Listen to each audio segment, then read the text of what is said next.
she hasn't sold them yet.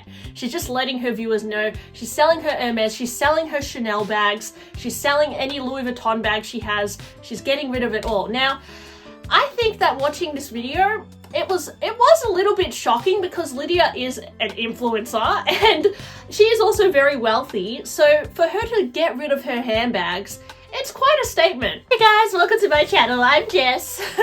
So I got a request, thank you so much, to do a response video to Lydia Elise Millen's most recent upload. She spoke about how she's going to sell her entire Hermes handbag collection. Now, I made a video, I don't know whether it was a year ago, it's my most viral video. It got over 40,000 views, which is the most views I've ever got, you guys, talking about Lydia Elise Millen's handbag journey. And I'm honestly really inspired by her journey. I think it's reflective of like what a lot of people go through actually.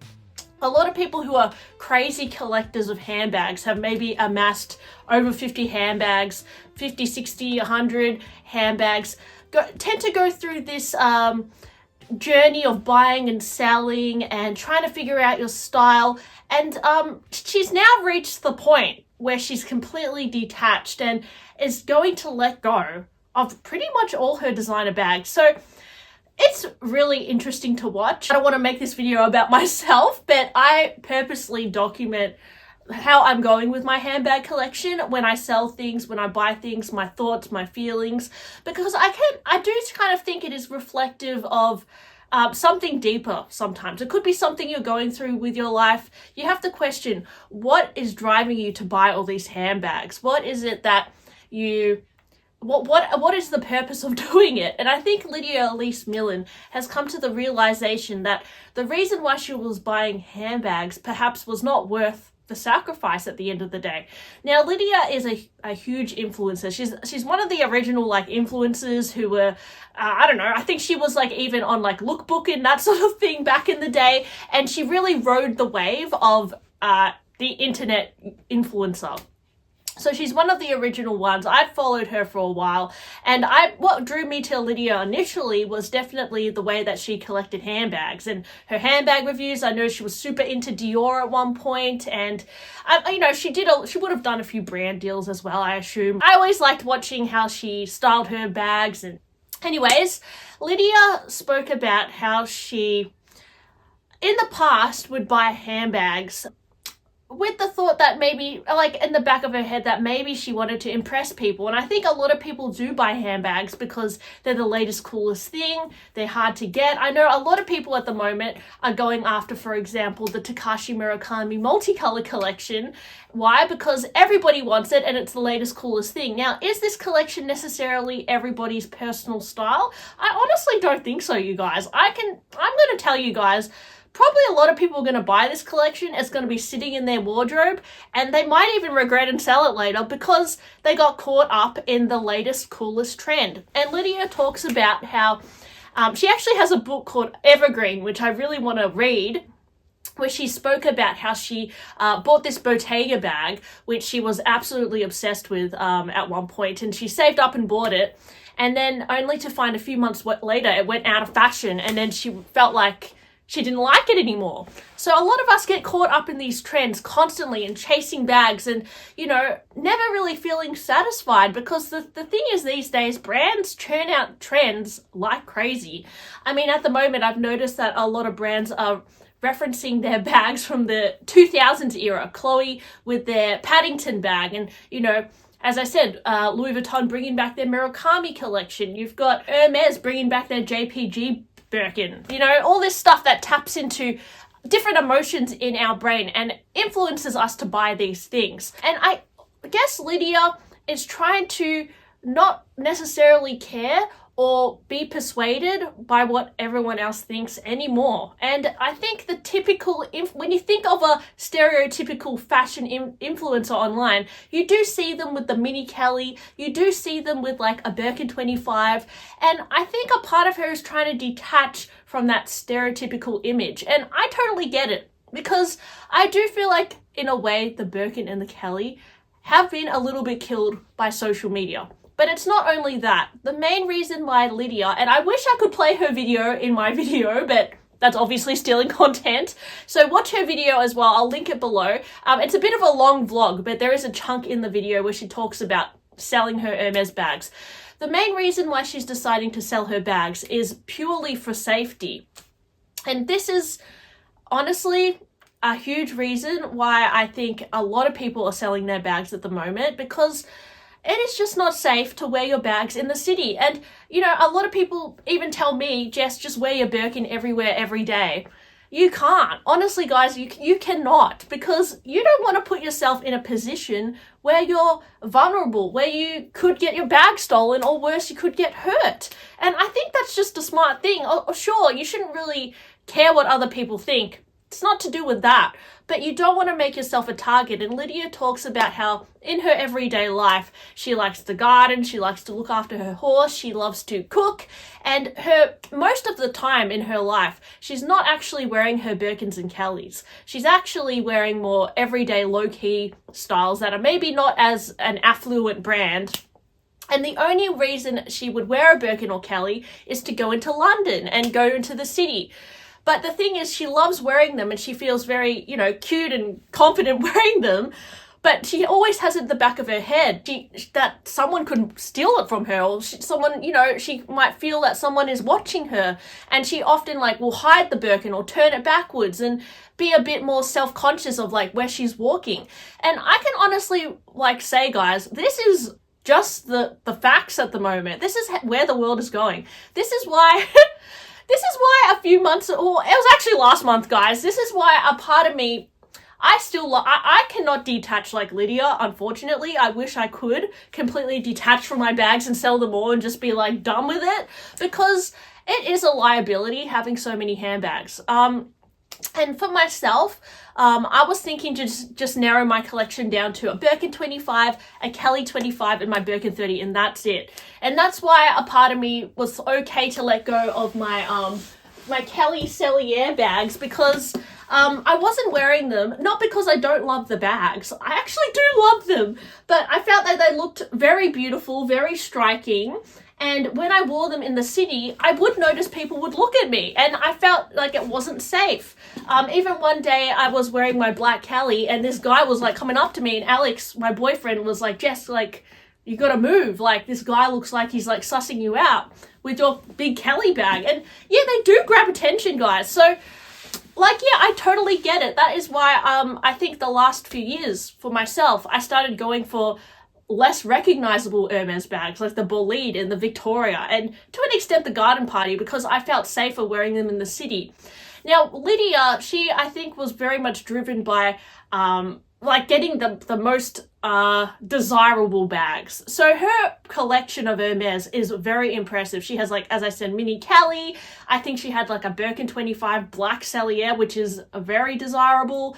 A lot of her, she didn't go for the low-key Hermes bag. She went for the top of the top line, neutral colors, very desirable. And because of that, they are beautiful bags. But because of that, they do draw attention, and it is a bit of a liability, and they're very expensive. They're worth a lot of money. So Lydia also mentioned how she started to feel even in her home, having all these designer bags, was worried, what if she gets burgled? And so she started separating her bags in different locations, putting them in a safe, and really trying to guard these bags. But at the end of the day, she felt like the energy she was putting into looking after these bags was not worth it, because in her everyday life, she wasn't even really wearing them, right? Because she was so focused on gardening and all this stuff, which I can totally relate to as well. I find that for me, I wear my my Victoria and my Plume bags a lot more, because they're just better for work. And also, I'm not going to get mugged at wearing those bags because they're very low key. And so Lydia was obviously going for Mulberry and more those other styles that perhaps she used to buy earlier on in her handbag journey. So now Lydia has got to the point where she is saying she's going to sell all her Hermes bags, and she's going to sell them, I think, through maybe consignment or she hasn't sold them yet. She's just letting her viewers know she's selling her Hermes, she's selling her Chanel bags, she's selling any Louis Vuitton bag she has, she's getting rid of it all. Now, I think that watching this video, it was a little bit shocking because Lydia is an influencer and she is also very wealthy. So for her to get rid of her handbags, it's quite a statement. But at the same time, I think what she was saying, yes, it makes sense, and I think a lot of people were feeling the same way about the designer handbags, but in terms of her brand image, it also kind of makes sense for her to step away from the stereotypical image of an influencer with a Birkin or Kelly and evolve into something else, because I do feel like that idea is getting a bit dated. So I think for her to let go and detach from, these European brands, and particularly something like HERMES, which is so overhyped on social media. Don't get me wrong, guys. I still freaking love it. But yes, it is, like, especially the Birkin and Kelly, it has just got to a point where, it's got into insanity, to be honest. It's insanity. So for her to detach from that, it does make sense for her brand image. Not only that, but I think she is partnering up with other British brands now, perhaps Mulberry, I think it was, and she is helping design a bag for herself. So because she is now, gonna design her own kind of bag style, I think it makes sense for her to be seen in her own bag designs than a Birkin or Kelly or something like that. So it is gonna, in a way, grow her more wealth if she's like seen in her own designs, and it will also make her look a bit more unique, right, and stand out a little bit more and not put her in that box of being an influencer, or like the caricature of an influencer with their Birkin or Kelly. So I think, like, image wise, it does make sense for her to get rid of her Birkins and Kellys, right? And on top of that, she now doesn't have to put them all in a safe and worry about them or worry about her safety. Hey guys, this lighting is terrible, but I forgot to say one thing. It's the end of the day, and yes, I'm just going to insert this clip. So, I forgot to say in my video that when I bought my Birkin 25, this one, it got wrapped up in the orange bag and everything, and it was, such an exciting moment getting offered a Birkin in the store, right? But my essay was just like, Jess, you got to be safe in the city. And I said, can you put it in a white bag instead of the orange bag? Because, when you're in the city, there's been like many incidences where like people walk out of these luxury stores and their stuff gets stolen like straight away. So I remember feeling like after I even bought my Birkin, kind of scared that I'd just walk out and it would get nicked. And my sales associate was like, Jess, don't take the train home, get an Uber, like just go straight home, like stay safe. And I remember just thinking like, I just bought a bag and now I have to be worried about it getting stolen, and I just want to wear it and enjoy it. So I was a bit stupid and I just took the train home anyway, because that day I hate parking in the city. So that day I was just like, whatever. But now thinking about it, like maybe that was a stupid move, right?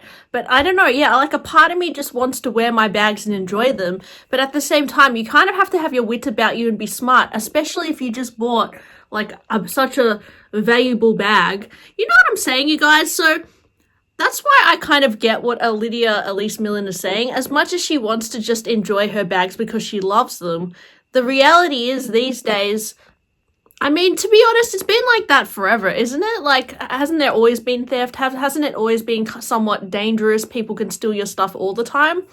I don't know if it's really different these days, but maybe it's people are more aware now of what luxury bags to steal. What do you reckon, guys? Now, this video, will this actually influence people to get rid of their entire HERMES collections? Will this influence me to get rid of my collection? I will tell you guys honestly, I totally understand where Lydia is coming from, and watching this video for me is very refreshing, because I have this constant feeling like I don't have enough bags, which is insanity. And I think always feeling that lack of, we need to get all these things. When you really think about the reality of having all these bags and what actually the benefit is of having them, there is actually a lot of cons as well when you think about it. The safety thing is a huge one. The amount of money that is just sitting on your shelf as well, it's a huge one. yeah, and in a way, caring about what other people think because of the brand of bag you have, yeah, maybe it's something we should all reflect on in ourselves. Are we buying these things because everyone else loves them? Is this actually our style? Or are we being sucked into the marketing behind it? I don't know, guys, but at the end of the day, I think for me watching this video, it was refreshing to watch. Will this influence me to sell my bags? Honestly, guys, I have sold a lot of bags this year to fund another bag, which was this Purple Kelly. So this is a very popular bag. Maybe not the purple color, but yes, I actually bought a Kelly this year. So for me, I don't think it will encourage me to sell more bags because I am still very attached to them emotionally. When I tried to sell my Kelly bags, I couldn't sleep. I was like trying to let them go. I was thinking of all the benefits of selling them. I just find like something like this that I paid $2,000 for is a little bit less of a liability than something that I paid over $10,000 for. So I don't necessarily love the idea of having so many bags that are such high value. And I find that, you know, I have been gravitating more towards brands like Coach because it's not as much of a liability. If I get this stolen, yes, I will be upset because it's actually hard to get now. I can't find the cherry swing zip anymore. I will be upset. But it's not going to be the same kind of impact as if somebody stole my black Kelly bag, right? So I get where Lydia is coming from in that sense, but I also think in terms of her brand image, it makes sense for her to move on from this handbag influencer. She's evolved from that. She has a novel now. She is more, I think, balanced with her life. She's found other hobbies that she loves. You know, for a lot of us handbag people online, maybe we haven't found something yet that we want to move on to. I'm still stuck in being obsessed with handbags, guys. So, I mean, I have other things that I do with my life. Obviously, I have to work. Obviously, I like to work out as well, go do yoga. And I love cooking and stuff as well. That doesn't mean that I'm going to stop liking handbags because I started cooking. But yeah, I think as I get older, I can imagine a part of me would become a little bit more evolved like Lydia and maybe detach from my bags more. But I'm not ready to detach from my bags yet, personally, guys. Like, something about them, I still get a lot of joy out of it. But I think most certainly, when you think about the facts about being safe and where and when you can wear these bags, it is limiting, especially depending on where you live. And if you live in London, it is, I can imagine why you would want to sell a lot of your bags because there has been a lot of theft there at the moment, and even in Australia. So let me know, guys, like, where are you at with handbag collecting? Are you at a point where you want to stop buying bags or even let go of your bags like Lydia? Or are you starting to venture more into contemporary bags like you used to at the start of your handbag journey? Because I found myself kind of reverting back to even looking at stuff that I liked before I started collecting bags, which I think, you know, it's honestly refreshing to stop aspiring to spend so much money on bags. It is honestly just, it is refreshing, guys. So a part of me does like that that people are starting to feel this way about bags, but at the same time, I still like talking about bags as well. So anyways, let me know what you think of Lydia's video. Obviously, no hate, guys, please just be nice. I'm not making this video to throw shade at Lydia or anything. I actually found her video very inspiring. And I wish her all the best with her handbag sales. Always love selling my bags and feeling a little bit more free. Because honestly, we can put a lot of emotional energy into these bags, more than they really need. And you do at some point have to question, like, I guess the reason why you might be buying so many bags. So guys, thanks for watching, and I'll talk to you guys on my next one. Bye!